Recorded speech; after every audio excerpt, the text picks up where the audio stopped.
नमस्कार दोस्तों, आप सभी का स्वागत है प्लेस पॉइंट को यूट्यूब चैनल पर। उम्मीद करता हूँ सभी स्वस्थ होंगे और अच्छे होंगे। चलिए दोस्तों, बात कर लेते हैं 31 जुलाई 2022 की।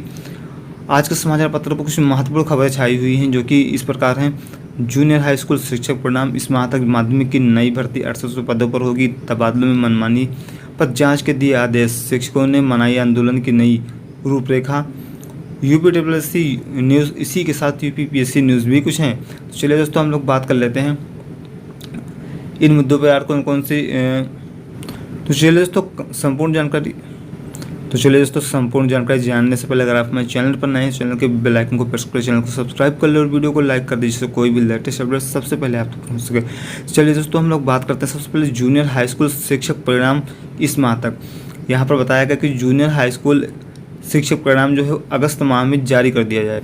जैसे कि आप सभी लोग यहाँ पर देख भी सकते हैं, जूनियर हाई स्कूल शिक्षक भर्ती परिणाम अगस्त में अशासकीय सहायता प्राप्त एडेड जूनियर हाई स्कूल शिक्षक भर्ती 2021 के जारी परिणाम के परीक्षण में समय अधिक लगने के कारण संशोधित परिणाम अगस्त के दूसरे सप्ताह तक जारी किया जा सकता है। नया परिणाम जारी करने के पहले 15 नवंबर 2021 को जारी किए गए परिणाम को निरस्त किया जाएगा, क्योंकि एक ही भर्ती के दो परिणाम एक साथ अस्तित्व में नहीं रह सकते हैं। 15 नवंबर को जारी हुए परिणाम के बाद कुछ अभ्यर्थी कम अंक देने का आरोप लगाकर हाईकोर्ट चले गए थे, जिस पर सुनवाई चल रही है। मामले की में अगली सुनवाई 17 अगस्त को प्रस्तावित है। ऐसे में इसके पहले परिणाम जारी किए जाने की तैयारी है। तो दोस्तों, यहाँ पर 17 अगस्त के पहले परिणाम जारी करने की पूरी तैयारी की जा रही है। यहाँ पर हो सकता है जल्द से जल्द यहाँ पर जूनियर हाई स्कूल एडेड का जो परिणाम है वो जारी कर दिया जाए। चलिए दोस्तों, बात कर लेते हैं अगली खबर। अगली बात हम लोग करते थे, माध्यमिक स्कूलों में रखे जाएंगे योग प्रशिक्षक, जो इनकी कुल संख्या होगी 6800। चलिए देख लेते हैं। शासन के निर्देश पर माध्यमिक शिक्षा विभाग के अफसरों ने 2332 राजकीय और 4528 सहायता प्राप्त माध्यमिक विद्यालयों में योग शिक्षक रखने का प्रस्ताव भेजा है। प्रस्ताव में दो तरह से शिक्षक रखने की बात कही गई है। एक तो पहले से कार्यरत शिक्षकों को प्रशिक्षण दिलाते हुए जिम्मेदारी देने की बात कही गई। दूसरा विकल्प संविदा पर फ्रेश युवाओं को मौका देने की बात कही गई। आयुष मंत्रालय की नई गाइडलाइंस के अनुसार अर्हता पूरी करने वाले योग्य अभ्यर्थियों को रखा जा सकता है। योग्य शिक्षकों को प्रति क्लास 400 रुपये या प्रति माह 12,000 रुपये मानदेय देने का प्रस्ताव है। तो इस तरह से आप देख सकते हैं 6800 से अधिक पदों पर यहाँ पर योग प्रशिक्षक रखने की तैयारी की जा रही है। और कब ये भर्ती आएंगी, कब कैसा क्या किया जाएगा, पूरी भर्ती ये फ्रेश ही रखते हैं हालांकि मानदेय के तौर पे, या फिर कुछ अलग से रखते हैं और कुछ को यहाँ प्रशिक्षण देकर, जैसे कि पहले बताया गया ऊपर, उस तरीके से रखा जाता है। तो चलिए दोस्तों, बात कर लेते हैं अगली खबर। अगली बात हम लोग देख लेते हैं, तबादलों में मनमानी पर जांच के आदेश दिए गए हैं। स्वास्थ्य विभाग के पूर्व DG समेत 5 अफसरों पर शिकंजा।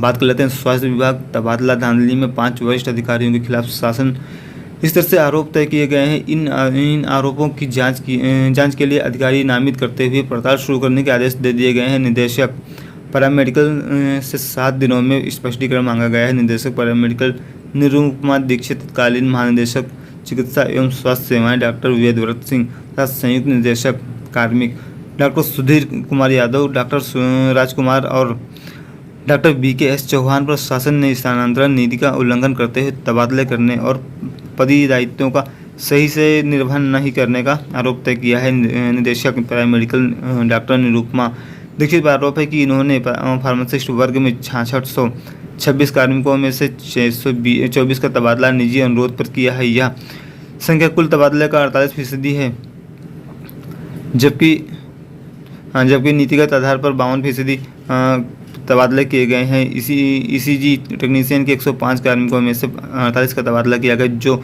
46% है। डॉक्टर निरुपमा पर शासकीय कर्तव्यों के प्रति लापरवाही तथा शासन के आदेशों की अवहेलना पर आरोप लगाया गया है कि उनने 7 दिनों में उनसे स्पष्टीकरण मांगा गया है। स्पष्टीकरण नहीं देने पर शासन द्वारा कार्रवाई का निर्णय भी लिया जाएगा। आगे यह भी हम लोग देख लेते हैं, 10 दिनों में अनियमित तबादले रद्द होंगे। DG अनियमित तबादलों को निरस्त करने की मांग को लेकर राज्य कर्मचारी संयुक्त परिषद के आंदोलन का असर शनिवार को दिखा। अवकाश के दिन होने के बाद भी महानिदेशक स्वास्थ्य डॉक्टर लिली सिंह महानिदेशालय पहुंची। राज्य कर्मचारी संयुक्त परिषद के नेताओं से वार्तालाप की, जिसमें यह लिखित सहमत बनी कि अगले 10 दिन के अंदर विभाग में हुए अनियमित तबादले निरस्त कर दिए जाएंगे। 48 डॉक्टरों की तैनाती निरस्त, कई हुए निलंबित। स्वास्थ्य विभाग में नियम विरुद्ध हुए तबादलों के मामले में महानिदेशालय से लेकर शासन स्तर तक अफसर एक्शन मोड में है। लेवल वन के 313 चिकित्सा अधिकारियों की तबादला सूची में नीति विरुद्ध लेवल 2, लेवल 3 व अन्य संवर्ग के जिन 48 चिकित्सकों का तबादला आदेश जारी किया गया था उसे निरस्त कर दिया गया है। हवाला दिया गया है कि त्रुटिवश इन संवर्गों के चिकित्सकों का नाम शामिल हो गया। इसी के साथ तबादला प्रकरण में कई कर्मचारियों को निलंबित भी करने और विभागीय कार्रवाई के आदेश भी जारी हुए हैं। तबादला आदेश निरस्त करने का जो प्रस्ताव शासन को भेजा गया था उसे शासन ने अनुमोदित कर दिया है। निर्देश दिया है कि त्रुटि निवारण के निर्णय का पालन तत्काल सुनिश्चित किया जाए। बात करते हैं यहाँ पर यूपी पीएससी की न्यूज़ की। तो यूपी पीसीएस का आप सभी को पता कि इंटरव्यू यहाँ पर चल रहे हैं 2021 के, और इसमें तरह तरह के सवाल पूछे गए, जैसे कि पूछा गया है कि समसामयिक मुद्दों पर आधारित कुछ सवाल पूछे गए। इसमें सबसे इंटरेस्टिंग ये सवाल पूछा गया, क्या सरकार को शादी की अधिकतम उम्र भी निर्धारित कर देनी चाहिए। इसी के साथ कुछ और क्वेश्चन पूछे गए, यूपीआई का फुल फॉर्म क्या होता है, किसी महिला के साथ रेप या छेड़खानी होने पर कौन सी धारा लगाई जाती है, प्रशांत महासागर में कहाँ सबसे ज़्यादा ज्वालामुखी आते हैं वर्तमान समय में, प्राथमिक शिक्षा को लेकर क्या समस्याएं हैं वर्तमान में, बांध परियोजना को लेकर क्या क्या समस्याएं उत्पन्न हो रही हैं, इसी के साथ एसडीएम बन गए और शहर में दंगा हो गया तो क्या करेंगे। इसी के साथ जो अगला क्वेश्चन पूछा गया यह पूछा गया कि महाराष्ट्र की राजनीति में हुए परिवर्तन पर आपकी राय क्या है, एनसीआर में यूपी के कौन कौन से जिला शामिल हैं। इसी के साथ एक और इंटरेस्टिंग क्वेश्चन पूछा गया कि नई शिक्षा नीति में सोशल मीडिया से छात्रों को कैसे दूर रख सकते हैं। तो ये थे कुछ महत्वपूर्ण क्वेश्चन जो कि यूपी पीसीएस 2021 के जो इंटरव्यू साक्षात्कार चल रहे हैं उसमें पूछे गए हैं। बात कर लेते हैं यहीं पर एक और बात कर लेते हैं, शिक्षकों ने बनाई आंदोलन की नई रूपरेखा। बेसिक शिक्षा की 69,000 भर्ती में चयनित 800 शिक्षक नियुक्ति पाने के लिए परेशान है। पहले आरक्षण में विसंगति के कारण चयन से ही बाहर हो गए थे। अभ्यर्थियों ने विसंगति का मुद्दा उठाकर आंदोलन की राह पकड़ी। बाद में मुख्यमंत्री के संज्ञान लेने पर मामले में जांच की पड़ताल की गई तो आरक्षण में गड़बड़ी का मामला सामने आया। इसके बाद आरक्षित वर्ग में 800 अभ्यर्थियों की चयन सूची जनवरी 2022 को जारी की गई, लेकिन नियुक्ति अब तक अटकी हुई है। इस चयन सूची में शामिल लक्ष्मीकांत यादव, अनु पटेल, प्रतिमा पटेल, राधा सहित अन्य कई चयनितों ने शनिवार को चंद्रशेखर आज़ाद पार्क में बैठक में चयनितों ने निर्णय लिया कि जल्द ही सड़क पर आंदोलन शुरू किया जाएगा। तो यहाँ पर जो भी जिन्हें 6800 जो अभ्यर्थी जिन्हें कि अभी यहाँ पर तैनाती नहीं दी गई है वो सभी अब यहाँ पर पूरी तरह से इस मूड में आ चुके हैं कि सड़क पर उतरकर आंदोलन करना शुरू करेंगे वो लोग। चलिए इसके साथ हम लोग बात कर लेते हैं यूपी ट्रिपल की। तो यूपी ट्रिपल आयोग की तरफ से आज अर्थात 31 जुलाई 2022 को लेखपाल भर्ती मुख्य परीक्षा का आयोजन किया जा रहा है।